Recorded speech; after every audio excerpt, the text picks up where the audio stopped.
Hey, this video is to show you how to change the share settings on a document to make sure that your teachers and other people can access it to grade it when you upload it into Canvas or share it with them.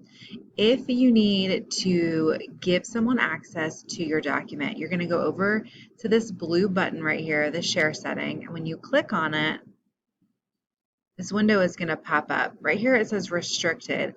Only people added can open this link. So unless you specifically give one person access, then nobody else has access to look at it. But if you click on here where you can change it, you can use these little drop down menus to change it so that anybody with the link or anybody with a CMS email can view your work.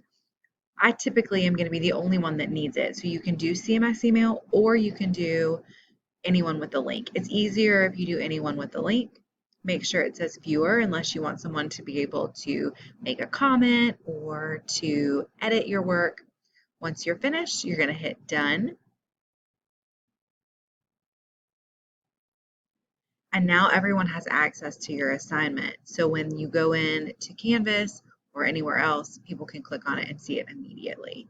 If you get a note from me or another teacher that says, I need access to this assignment, this is what you need to do. Happy sharing.